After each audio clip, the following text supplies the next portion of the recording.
Itulah yang membuat saya kadang-kadang merasa prihatin. Kalau ini tidak ada yang bersuara, lalu siapa lagi?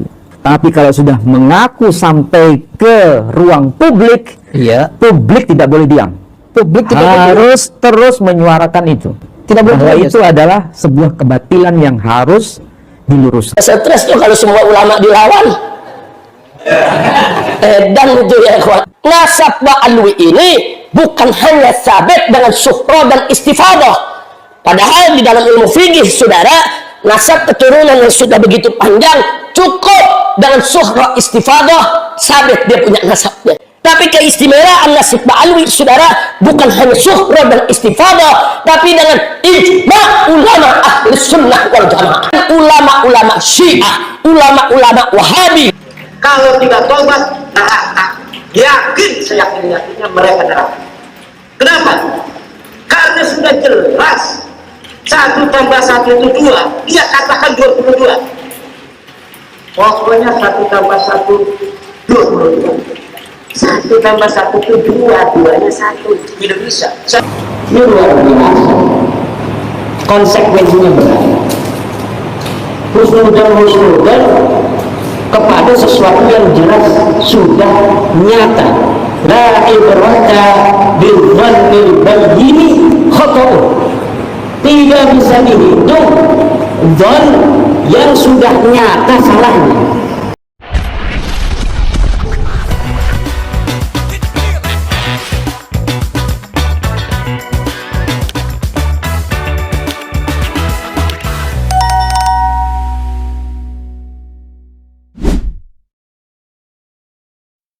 Assalamualaikum warahmatullahi wabarakatuh, sahabat pelita yang dirahmati Allah. Kita ketemu kembali di channel ini. Semoga sahabat pelita masih dalam kondisi sehat walafiat dan tentunya masih dalam kondisi yang sehat, bugar, dan dalam kondisi berpikiran yang jernih. Cuplikan video barusan sangat menarik sekali ya untuk kita kaji, untuk kita koreksi bareng-bareng dalam hal ini, karena semuanya masih tentang polemik yang tidak berkesudahan, ya, karena itu tadi kedua belah pihak ini tidak mau bertemu sehingga berbagai narasi, berbagai data dimunculkan kembali untuk mempertegas bahwa mungkin narasinya si A itu begini, narasinya si B itu begini. Tetapi dalam hal ini ya, bukan data-data tersebut bukan serta-merta akhirnya meredam polemik yang mana polemik ini memang menyangkut garis ataupun nasab suci baginda Rasulullah SAW yang diklaim oleh kelompoknya Kiai Haji Madudin Usman Al-Bantani. Ini nasabnya yang ada di Indonesia itu terputus seperti tesis yang diungkap, diteliti oleh Kiai Haji Madudin Usman Al-Bantani. Dalam hal ini juga yang dibatalkan yaitu nasabnya klan Balawi, Habib-Habib yang ada di Indonesia itu belum mendapatkan trik jitu ataupun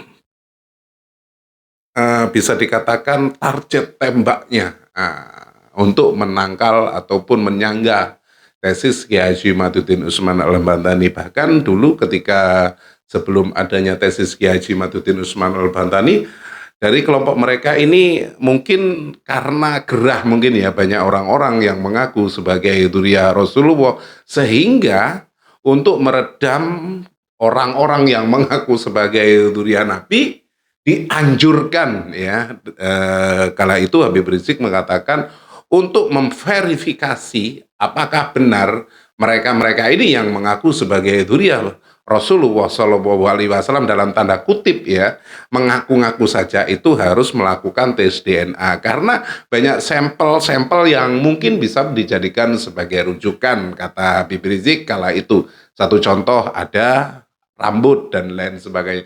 Pernyataan Habib Rizik itu sangat jelas, sangat tegas sekali ya. Nanti ketika berbicara apakah benar Habib Rizik mengatakan seperti itu, ini dia videonya. Rambut Nabi tersebut sampai hari ini masih terjaga. Nah, secara ilmiah keberadaan rambut ini penting. Dengan adanya rambut itu bisa diperiksa gennya, DNA-nya bisa diperiksa ya kawan. bagaimana DNA yaitu yang dimiliki oleh Nabi tersebut bisa dicocokkan oleh seluruh pongkol-pongkol Quraisy yang ada di dunia ini, ya ikhwan. Bahkan itu juga bisa menjadi bukti bahwa setiap keturunan Nabi yang hidup pada hari ini pasti ada yaitu unsur kesamaan DNA dengan DNA Nabi. Membuktikannya lewat rambut yang ditinggalkan oleh Nabi, saudara. Alhamdulillah. Jadi kalau HP palsu ketahuan tuh kalau diperiksa.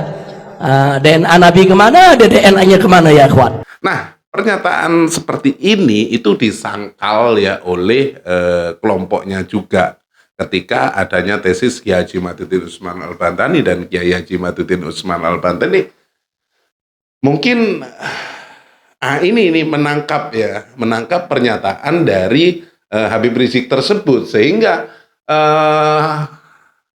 Kiai Haji Imaduddin Usman Al-Bantani mempunyai senjata lagi ya. Ini benar, ini harus melakukan tes DNA. Nah, pernyataan-pernyataan itu, entah itu pernyataannya Kiai Haji Imaduddin Usman Al-Bantani, pernyataan Habib Rizik, itu langsung dipatahkan, dimentahkan, bahkan dianggap haram melakukan tes DNA untuk mengetahui nasab seseorang. Nah, kalau ingin menganalisa nasab dan lain sebagainya untuk jalur-jalur dekat itu diperbolehkan. Pernyataan ini itu pun muncul ya dari kelompok mereka sendiri, yaitu kalau nggak salah yang berbicara Habib Hanif Al-Atas.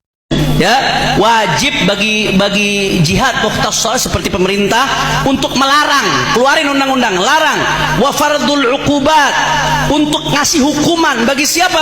Bagi mereka yang ngutak-ngatik nasab dengan tes DNA. Ini rekomendasi Forum Fikih Dunia. Kemudian beliau menyebutkan kapan saja boleh dipakai itu tes DNA untuk nasab. Ini ada beberapa surah diantaranya. Ya, contohnya kalau ada orang seperti orang lukoto, ada lakit ketemu di tengah jalan nggak tahu anak siapa, itu boleh. Atau anak ketukar di rumah sakit karena langsung ke bapak, boleh. Tapi di luar itu nasab-nasab jauh nggak boleh, ya ikhwan, nggak boleh. Jadi dalam kesimpulannya mereka ini mempunyai data-data yang kurang mungkin ya, antara satu dan yang lainnya itu saling bertabrakan. Yang satunya mengizinkan melakukan tes DNA, tetapi yang satunya mengharamkan. Nah, pernyataan-pernyataan ini mungkin menjadi bumerang buat kelompok mereka sendiri ya, yang dulu berkata seperti ini, akhirnya berkata seperti ini.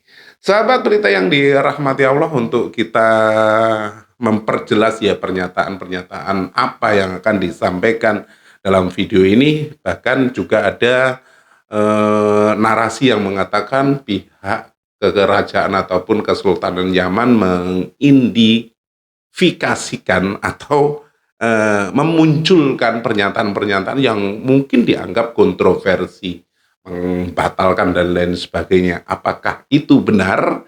Biar kita tidak ada gagal paham dalam menanggapi sebuah video yang beredar di media sosial, alangkah baiknya kita simak sampai habis ya, yaitu tadi biar kita tidak gagal paham dan salah kaprah ketika kita menilai ataupun memberikan kritik ataupun komentar dalam diskusi yang mungkin muncul karena adanya video ini. Sahabat pelita, mari kita simak bareng-bareng dan kita kaji bareng-bareng. Di akhir video tentunya harus menggunakan akal pikiran yang waras. Tetapi sebelum kita lanjut, buat Anda yang belum subscribe channel ini, jangan lupa dukung terus channel ini dengan cara di like, di share, subscribe-nya. Jangan lupa tombol loncengnya juga diaktifkan biar Anda tidak ketinggalan kabar info terbaru dari channel ini. Monggo disimak videonya. Ini dia, silahkan. Pangeran Abdul Nasir bin Hamad At-Tahiri Yaman mengingkari nasab Ba'alwi. Batalnya nasab para Habib Ba'alwi bukan menjadi rahasia lagi.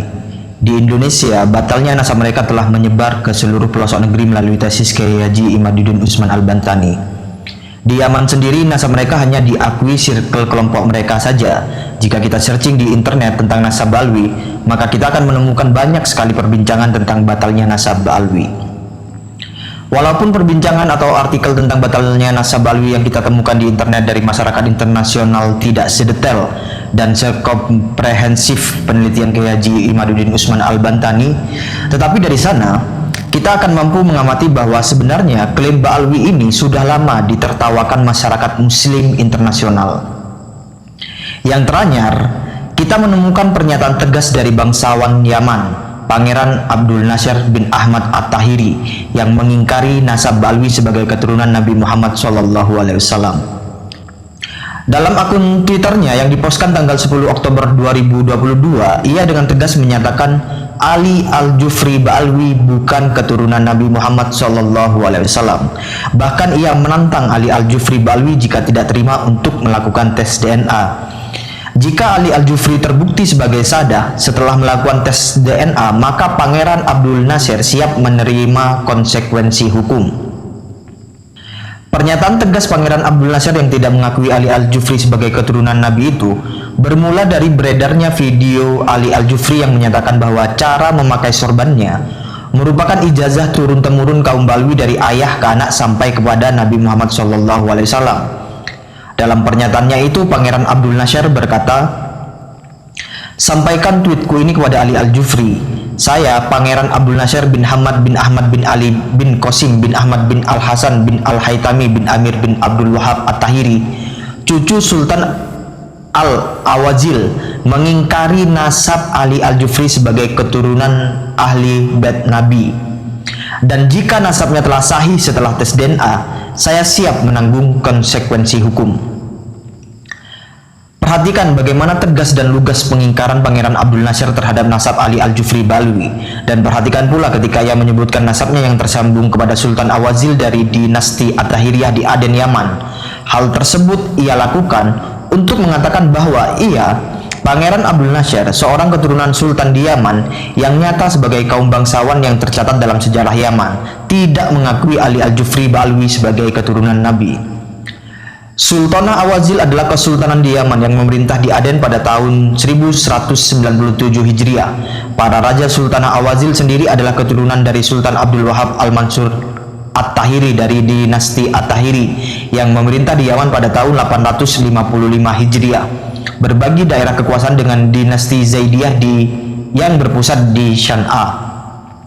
Dinasti penguasa Yaman yaitu dinasti Tahiriyah pada abad ke-9 Hijriah, yaitu abad di mana Ba'alwi mulai mengaku sebagai keturunan Nabi. Hari ini keturunannya tidak mengakui Ba'alwi sebagai keturunan Nabi Muhammad SAW. Ini membuktikan bahwa klaim Ba'alwi sebagai keturunan Nabi itu sebenarnya diingkari orang-orang Yaman semenjak mereka mulai mengaku, dan pengingkaran itu berlanjut sampai hari ini. Hal ini menambah deretan informasi ke hadapan publik bahwa batalnya nasab Ba'alwi adalah sebuah kebenaran, dan mengingkari kebenaran itu adalah sebuah kedunguan yang nyata. Alawi sebagai cucu Nabi dosa besar, dambun kabir, yajibu alaihim nar in lam yatubu. Kalau tidak tobat, yakin seyakin-yakinnya mereka neraka. Kenapa? Karena sudah jelas 1 tambah 1 itu 2, dia katakan 22. Pokoknya 1 tambah 1 22. 1 tambah 1 itu 2, 2-nya 1. Tidak bisa. Ini luar biasa. Konsekuensinya berat. Husnudan kepada sesuatu yang jelas sudah nyata. La ibrata bidzannil bayyini khata'u. Tidak bisa dihitung dzon yang sudah nyata salahnya. Ba'alwi bukan cuma Nabi ini sudah nyata salahnya, sudah jelas terputus, kitabnya tidak ada, nasabnya bukan orang Arab. Kenapa masih menerima Ba'alwi sebagai cucu Nabi? Kecuali mereka memang ingin menyakiti baginda Nabi Muhammad SAW. Kalau tidak, tolak sebelum mati. Sebelum mati masih saja membela-bela. Yukhafu alaihi su'ul khatimah. Yukhafu alaihi su'ul khatimah illa yatub. Liman qabila anna Ba'alwi min dini Rasulillah, yukhafu alaihi su'ul khatimah illa yatub. Tuh halan, tuh halan, tuh halan. InsyaAllah yukfarlah. Kalau tidak tobat bahaya. Kecuali belum ada dalil. Dulu orang-orang tua kita insya Allah masuk surga. Dulu sebelum tahun 2022, orang yang mengakui Bakawi sebagai cucu Nabi, mati mengakui bahwa cucu Nabi, insya Allah diampuni. Tapi setelah tahun 2022, siapa saja yang mengakui Bakawi sebagai cucu Nabi, kemudian dia mati dalam keadaan membela Bakawi sebagai pengakuan sebagai cucu Nabi, yuradu alaihi su'ul khatimah. Bahaya untuk Islam ini. Nasab Ba'alwi ini bukan hanya sabit dengan syuhra dan istifadah.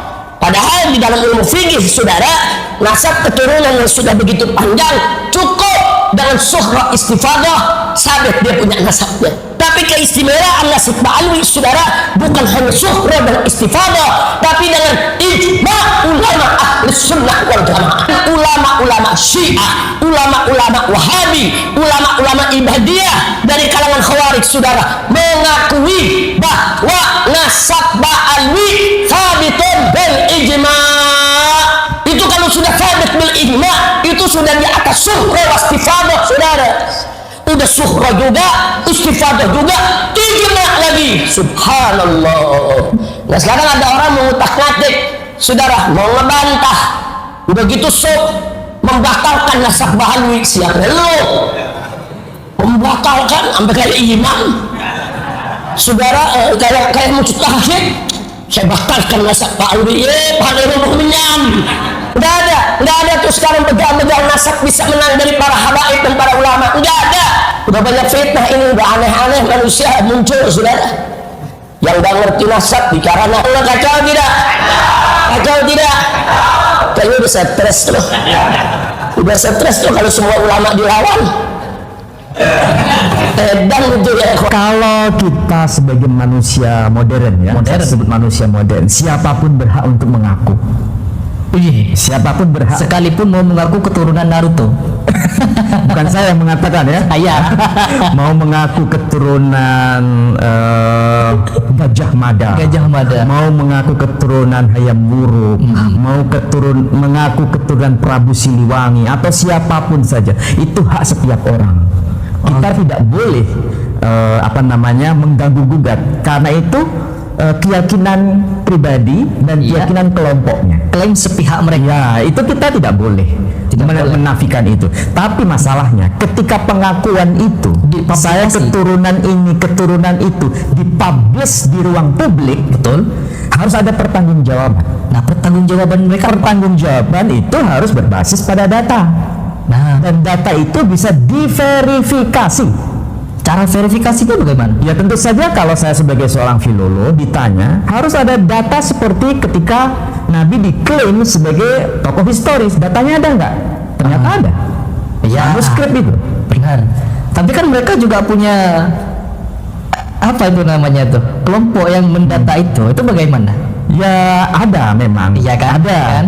Misalnya mereka menyebut keturunan dari Nabi Shallallahu Alaihi Wasallam menurut jalur dari Ubaidillah bin Ahmad bin Isa al-Muhajir. Ubaidillah bin Ahmad bin Isa al-Muhajir.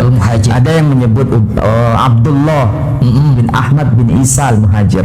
Data itu ya nyambung dan disambungkan kepada Nabi Shallallahu Alaihi Wasallam. Itu dokumen abad ke-9 Hijri. Abad ke-9 Hijri. Betul. Sementara kalau abad ke-9 Hijri ini tulisan Habib Ali Asyakran. Tulisan judul kitabnya Al-Burqatun Al-Musyik. Ini tulisan sudah lama. Iya, abad ke-9. Tapi persoalannya tokoh yang bernama Ahmad bin Isa Al-Abah itu baru bisa diklarifikasi. Beliau hidup tahun 345 Hijri. Berarti abad keempat.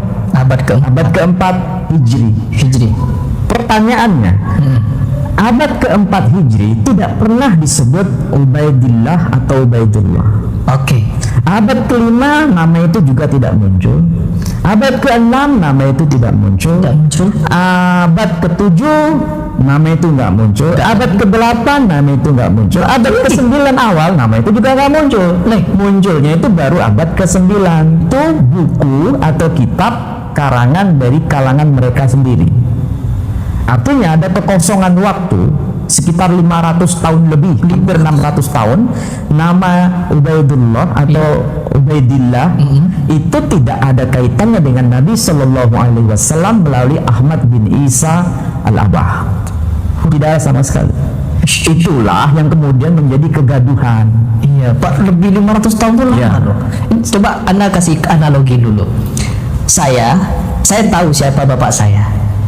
Saya ke kakek saya tahu. Tapi kepada buyut saya sudah tidak tahu siapa. Apalagi buyut-buyutnya bapak saya. Dan itu belum berjalan 100 tahun. Ya Ustadz ya. Saya sudah lupa dan tidak tahu siapa dia. Apalagi kan tidak ada catatan. Ini kita berbicara yang tidak ada catatan. Bagaimana orang yang mencatat suatu nasab terpending selama 500 tahun lebih, tiba-tiba nama itu diingat dan dimasukkan. Itu bagaimana Ustaz? Nah, itu problemnya. Dan itu yang kemudian digugat oleh sebagian orang. Dan jadi gaduh sekarang ini. Dan sekarang menjadi kegaduhan yang luar biasa. Makanya itu kan klaim sepihak mereka. Ya, karena memang tertulis dalam buku atau kitab dari kalangan mereka internal. Nah, Sedangkan tulisan di kalangan eksternal tidak menyebut itu. karena kan kita berbicara tokoh ini. Iya. Keturunan Nabi Muhammad SAW harusnya tercatat. Kalau misalnya ini tokoh biasa ya, Tokoh biasa. misalnya Ubaidillah tokoh biasa, Ya. kalau tidak tercatat dan tidak ada catatannya, mungkin masih bisa dimaafkan dalam tanda kutip. Tapi masalahnya tokoh ini dianggap sebagai imam.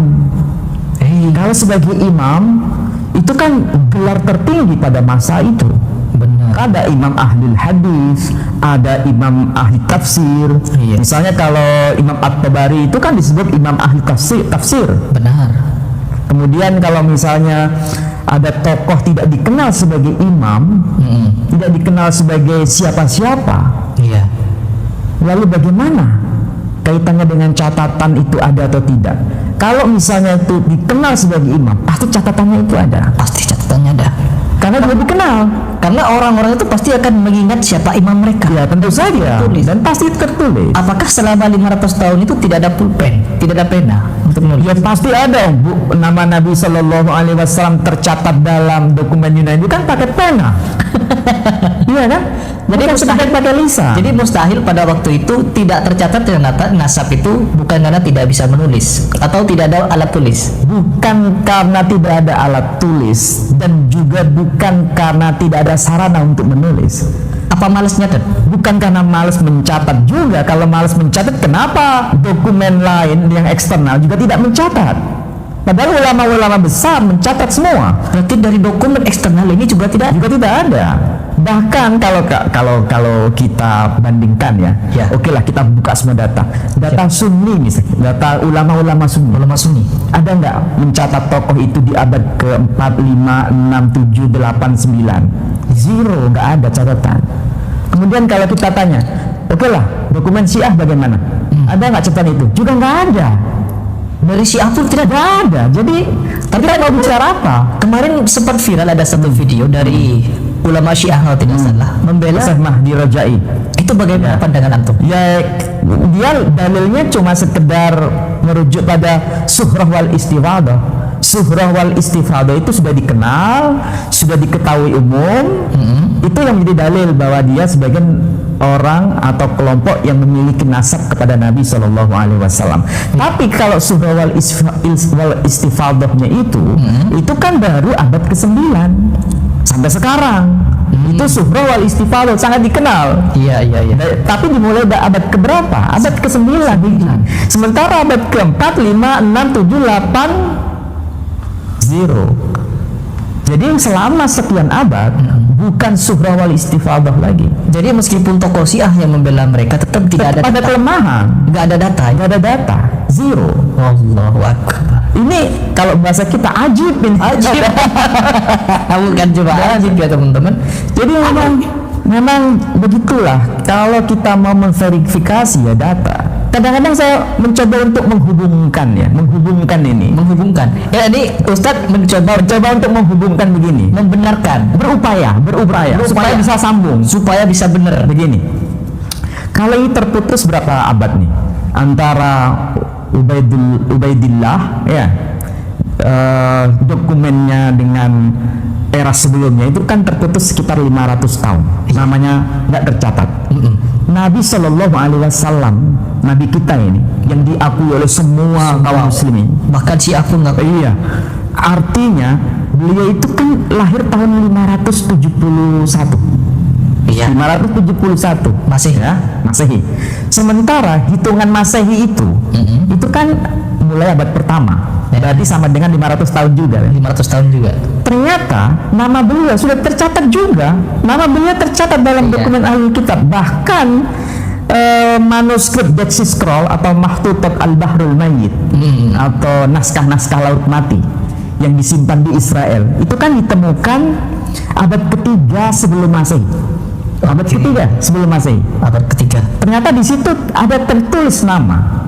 Kalau teksnya bunyinya begini: Hikomam takim wa khullu Muhammadin zadadi wa zara'i banat Yerusalem. Ini bahasa mana ini? Bahasa Ibrani. Ibrani. Hikomam takim. Artinya Apa yang ada pada lisannya begitu indah. Wa khullu, dan apapun, semuanya. semuanya. Siapa dia? Muhammadin. Saya nggak terjemahkan. Muhammadin. Siapa Muhammadin? Zadadi. Allah. Dialah kekasihku. Wazara'i, dialah pemimpinku. Siapa yang ngomong begini?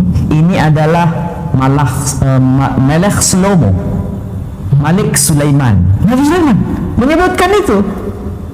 Abad ketiga, Nabi Sulaiman sudah menyebutkan itu. Abad ketiga sebelum Masehi. Oke. Sementara Dan data ini sudah ada. Sampai sekarang masih dapat kita baca itu. Tertulis Muhammadin abad ketiga sebelum Masehi sampai abad pertama, jaraknya berapa abad? 3 abad. Dari abad pertama sampai 571, anggap saja 5 abad. Iya. 5 tambah 3 berapa? 8. 8. Berarti 800 tahun nama Nabi itu tercatat. Kalau dihitung dari 1 Masehi sampai Nabi dilahirkan 500 tahun, berarti sudah tercatat. Berarti Nabi Sulaiman sudah mendapatkan informasi gaib dari Allah bahwa akan adanya Ini Nabi kita nggak bicara goib lagi, bicara fakta nama itu ada. Iya, tertulis. Masya Allah. Jadi kalau begitu,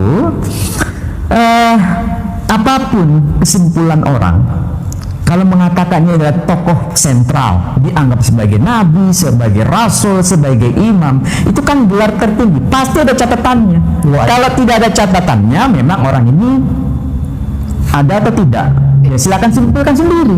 Sip. Itu problemnya di sana sebenarnya. Ini yang saya sebutkan teman-teman, bahwa beliau ini mencari jarum di tumpukan jerami itu mudah. Kalau kita kan susah karena gak punya literasi. Dan di sini teman-teman, saya juga punya unek-unek ya Ustaz ya. Ketika mereka ini menyatakan nasab mereka tersambung terhadap Rasulullah SAW, sedangkan tadi antum menyebutkan selama 500 tahun lebih itu tidak ada catatan sama sekali. Sedangkan kita kalau mengukur ingatan kita hanya mentok kepada siapa? Kepada buyut kita itu paling ingat. Kalau kita mau pakai ingatan 4 generasi. 4 generasi sudah hilang, sudah agak tahu siapa. Sedangkan mereka bisa dengan mudahnya di abad ke-9 itu mencatat itu semua. Sedangkan ini kan perlu pertanggungjawaban, dinisbahkan kepada Nabi. Ini kan ada 2 konsekuensi. Iya, betul. Yang pertama konsekuensinya berdusta atas Nabi. Terus yang kedua berdusta atas nasabnya. Lalu bagaimana cara kita menyikapi ini, Ustaz? Ya, sebagai seorang muslim, kita tidak bisa hanya percaya pada doktrin, dalam arti doktrin yang tanpa dasar. Soalnya kan begini, kalau kita mempercayai nasab mereka, sedangkan nasab mereka tidak tersambung, dan sedangkan mereka mengakui memiliki bukti inilah bukti itu, kalau kita mengingkari juga tidak boleh kan gitu. Tapi melalui data yang kita punya, mereka sama sekali tidak bisa dipertanggungjawabkan. Lalu bagaimana sikap kita? Ya, sikap kita sederhana, karena kita membela Nabi Shallallahu Alaihi Wasallam, dan Nabi sudah memperingatkan jangan sampai ada orang atau sekelompok orang yang menisbatkan kepada Nabi tanpa dasar. Betul. Itu harus kita pahami bersama, dan saya kira semua sepakat itu. Iya, Ya kan? Tidak ada seorang muslim yang membenarkan ada satu orang atau kelompok sekian orang yang menasabnya kemudian dihubungkan kepada Nabi, padahal bukan. Kita semua sepakat itu. Iya. Nah, kalau itu kita sepakati, bila terjadi hal seperti ini yang sedang gaduh ini, maka yang kita minta adalah mana hujahnya, Datanya mana? mana datanya. Kalau datanya itu baru muncul pada abad ke-9 Hijri untuk menegaskan itu ada hubungan dengan Nabi Shallallahu Alaihi Wasallam. Iya. Sementara sekian abad, 500 tahun lebih, bahkan hampir 600 tahun, data itu blank. Apakah mungkin bisa dikaitkan dengan Nabi Shallallahu Alaihi Wasallam? Itu problemnya. Problemnya ya. Itu problem ilmiah sebetulnya. Problemnya Dan mudah. Ya. Malah lebih selamat bila ada orang yang memang dia keturunan Nabi Shallallahu Alaihi Wasallam sesuai dengan keyakinannya, Iya. sesuai dengan keyakinan. Ini sudah yakin. Sudah yakin. Kemudian dia tidak mempublish di ruang publik, itu patut kita lebih hargai daripada dia tidak punya data untuk mengatakan keturunan Nabi, tapi dia mengaku kemudian dipublish ke ruang publik. Ya. Ini bahkan membahayakan agama.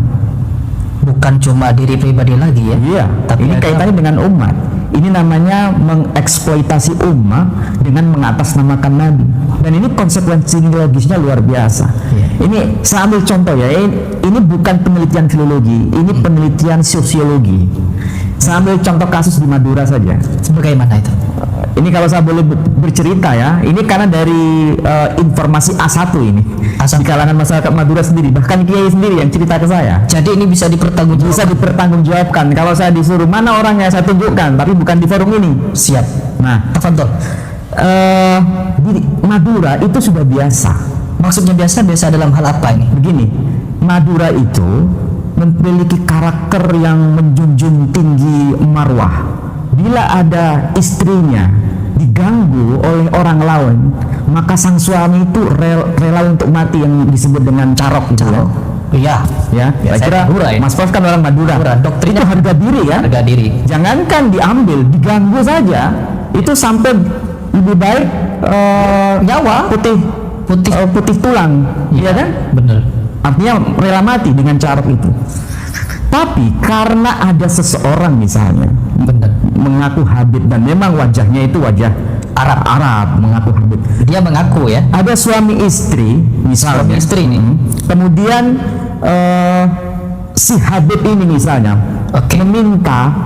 meminta istrinya. Istri Itu orang dalam diminta. arti diminta, ingin dinikahi, maka sang suami ini mau menceraikannya dulu, setelah itu menikah sama ini dengan alasan apa? Kalau kamu nanti menceraikan istrimu dan istrimu menjadi istri saya, kamu dapat syafaat dari Nabi Shallallahu Alaihi Wasallam, dan istrimu akan melahirkan benihnya Nabi Shallallahu Alaihi Wasallam, dan orang tuanya semua akan mendapat syafaat dari Nabi Shallallahu Alaihi Wasallam. Itu rela dia menceraikan istrinya, rela. Ini bukan satu kasus, dua kasus, banyak kasus. Astagfirullahaladzim. Sampai seperti itu. Saking kuatnya doktrin ya Ustaz. Dan kalau misalnya itu terjadi, nggak ada beban itu mau carok atau tidak, nggak ada beban. Gak ada beban. Karena apa? Mengaitkan dengan Nabi Shallallahu Alaihi Wasallam. Dan yang lebih membuat kita miris hati, betul. ternyata perempuan-perempuan yang diminta itu cantik-cantik. Iya, kalau gak cantik gak mau. Itu problemnya. Iya. Jadi masalahnya ini masalah sosial juga. Bukan cuma masalah agama saja. Ini sudah masuk masalah sosial. persoalan sosial. Saya kira kalau saya bicara seperti ini, banyak orang yang mengaminkannya. Karena kalau mereka melihat fakta memang begitu. Ya Allah. Jadi jangan kita alergi dengan fenomena sosial yang di kalangan Madura itu. Memang ada, seperti Memang itu. ada, ya? Ada. Luar biasa, luar biasa. Ini bukan saya mengatakan, Mas Pras ya. Iya. Saya dari A1, kiai yang ada di Madura juga. Jadi Ustadz Ali sudah memiliki data ini itu valid. Mau apa? Ya, mau apa? Jadi yang dijadikan acuan itu syafaat. Ya. Syafaat. Jadi suaminya, yang mantan suaminya itu akan dapat syafaat dari Nabi. Bahkan bukan cuma hal itu. orang yang sudah mati dalam kondisi fasik, bisa mereka tanggung masuk surga? Nggak perlu dijawab. Iya, saya menyaksikan itu. Menyaksikan, Ya, sampai di titik itu kita didoktrin. padahal itu menyalahi Al-Quran, menyalahi As-Sunnah. Melangkahi Nabi kalau perlu. Nah itulah yang membuat saya kadang-kadang merasa prihatin. Kalau ini tidak ada yang bersuara, lalu siapa lagi? Iya. Jadi di sini kita ini ya teman-teman, terkhusus Profesor Manahim Ali, di sini beliau sebagai seorang yang memiliki data, ya, memiliki kemampuan untuk membedah sesuatu dengan secara ilmiah. Ini pasti tidak boleh dipatahkan hanya dengan sekedar opini ya. Oh, tidak boleh. Harus dengan data. Harus dengan data. Harus dengan data. Kalau kalian merasa sayang, ini pertama sayang kan Ustaz ya, sayang kepada habaib yang kalian anggap itu sebagai orang yang luar biasa lah keilmuannya. Tapi kalau berbicara nasab, tunggu, butuh data untuk menjelaskan hal itu. Terus yang kedua, kalau merasa peduli terhadap Islam, lakukan sesuatu agar hal ini tuh bisa bebas dari tanah kita, dari negeri kita. Yaitu apa? Doktrin-doktrin semacam tadi. Bagaimana kita sebagai umat muslim menyadarkan umat dari lelapnya mereka tidur oleh doktrin tadi. Karena doktrin ini sangat berbahaya. Bahkan nggak boleh ada perbudakan ya. Nah, Tapi sekarang perbudakan spiritual itu luar biasa. Kolonialisasi masih ada sampai sekarang. Itu problem besar masyarakat kita. Gaya beragama secara primitif itu masih ada sampai hari ini. Bukankah kita ini mengaku sebagai manusia modern? Tapi gaya beragama secara primitif itu masih terulang dan terus terulang. dan masih dilakukan sampai sekarang. Sampai sekarang. Siapa yang harus bersuara? Kalau bukan kita. Kalau bukan orang-orang yang punya kepedulian persoalan itu. Kalau semua orang diam, ini akan terus-terusan dikonsumsi oleh publik. Ini ya luar biasanya kita teman-teman. Ya saya menyatakan luar biasa karena memang orang Indonesia luar biasa. Ketika mereka cinta kepada salah satu tokoh, apalagi orang yang dianggap nasabnya cembung kepada Nabi Muhammad, Tidak kritis. bukan cuma tidak kritis. Nah ini makanya saya bilang luar biasa, cintanya luar biasa. Meskipun datanya tidak terbukti, tetap luar biasa cintanya Ustaz. Itu luar biasanya orang Indonesia. Luar biasa orang Indonesia. Untuk menutup Ustaz, nasihat dari Ustaz bagaimana untuk kita semua ini? Saya kira begini sebagai seorang muslim, Ya. siapapun kita, apapun latar belakang kita mendapatkan hidayah Islam ini adalah agama yang rahmatan lil alamin, yang membebaskan, yang artinya sejak awal Nabi Shallallahu Alaihi Wasallam itu tidak membedakan warna kulit, baik kulit hitam ataupun kulit putih, baik Ajam ataupun Arab. Artinya tidak ada beda antara orang Arab dengan orang non Arab, dan perbudakan dihapuskan. Dan itu ada figurnya, yakni Bilal bin Rabah. Ya. Itu komitmen Islam di awal dakwahnya. Ketika Nabi menjelang wafat, Nabi Shallallahu Alaihi Wasallam menjelang wafat, dia membuat satu dustur yang namanya Dustur Madinah. Bahkan khutbah di Haji Wada, dia menetapkan 3 hal yang penting juga, persis seperti di awal dakwah beliau. Tidak ada bedanya antara Arab dan yang bukan Arab. Tidak ada bedanya antara kulit hitam dan kulit putih, dan perbudakan telah dihapuskan. Coba ini, inilah Islam. Kalau masih ada kasta-kasta, Ya. ada privilege, ini yang lebih dihormati, ini yang tidak dihormati, ini bukan Islam. Ini bukan Islam. Islam itu kesetaraan. Iya. Tidak ada kelas-kelas atau kasta-kasta. Inilah yang diajarkan Nabi Shallallahu Alaihi Wasallam. Kalau seandainya ada sekelompok orang atau beberapa orang tidak mengajarkan seperti ini, berarti dia masih terikat dengan doktrin-doktrin jahiliyah. Itu problem Ya. problem umat kita sekarang.